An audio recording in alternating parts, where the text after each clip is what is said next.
It's one of the greatest days of my life because the Resident Evil 4 remake finally came out. And I just played it for a few hours, and in this video, I'm gonna give you my first impressions. I'm gonna show you some raw gameplay, and I'm gonna give you all my thoughts after, again, playing it for just a little bit. But don't worry, after I complete the game, I'm gonna bring you my full review, and I'm also gonna release other discussion videos about the Resident Evil 4 remake. And also, I got the collector's edition. I was incredibly lucky to not get this canceled on me. I don't know if you heard, but over half the people that pre-ordered this thing from GameStop got it canceled, and that really sucks, but I'm really happy I got it. And tomorrow, I'm actually going to be releasing an unboxing video of this. So consider subscribing if you want to see that video, and also just consider subscribing if you want to support a fellow Resident Evil fanatic. I talk about the franchise all the time on this channel. I also talk about other survival horror video games. I have a review on the Dead Space remake. I have some Silent Hill videos. I have some Callisto Protocol videos. And I'm just going to talk about survival horror a lot on this page going forward. But I also do TV show discussions, trailer reactions, movie discussions, that sort of thing. But anyway,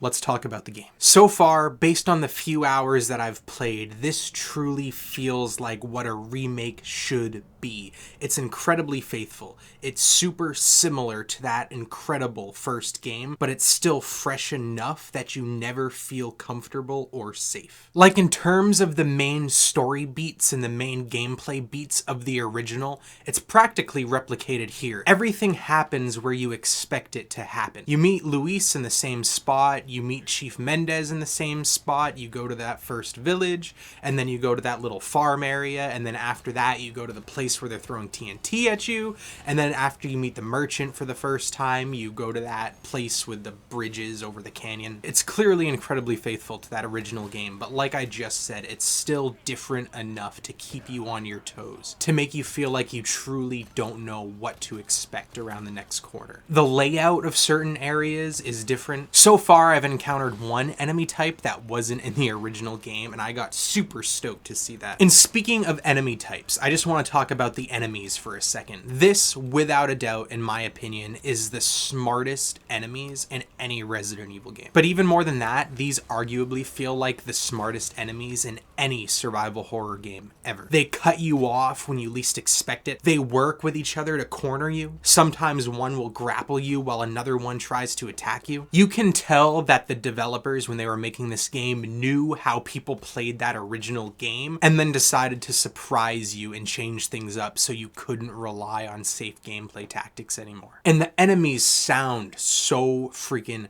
creepy. They were horrifying to me as a child in that original game, and they sound very similar here.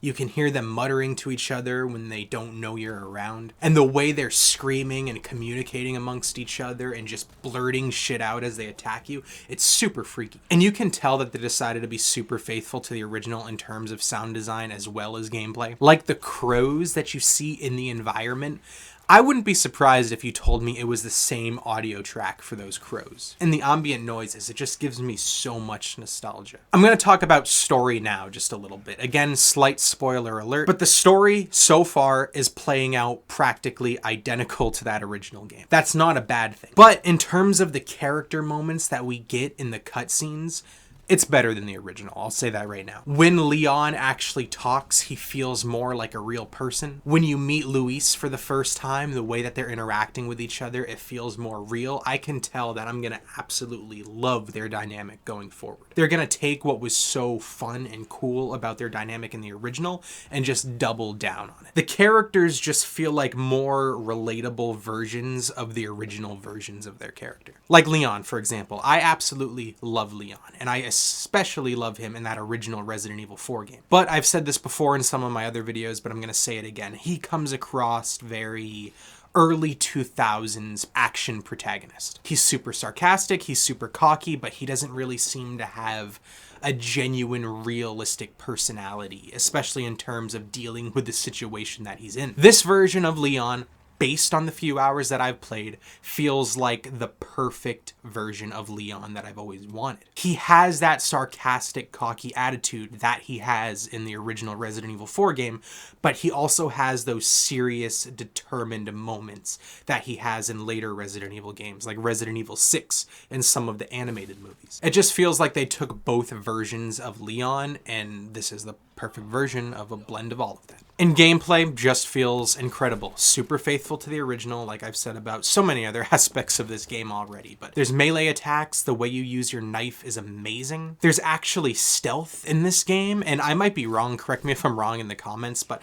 I'm pretty sure this is the first Resident Evil game to have actual stealth as a main gameplay mechanic. And the guns sound amazing. This is probably my favorite Resident Evil game in terms of gunplay, and I'm very confident in saying that. It just sounds amazing, especially if you're using really good headphones. The way that you move around is also really, really good, just like pretty much any other third-person Resident Evil game. But just like most other Resident Evil games, it does feel a bit clunky, but I actually don't think that's a bad thing. When I play a survival horror game, I don't want to move super swiftly. I don't want to feel like butter flowing through rocks. I want there to be a little bit of clunkiness because it adds to the claustrophobia.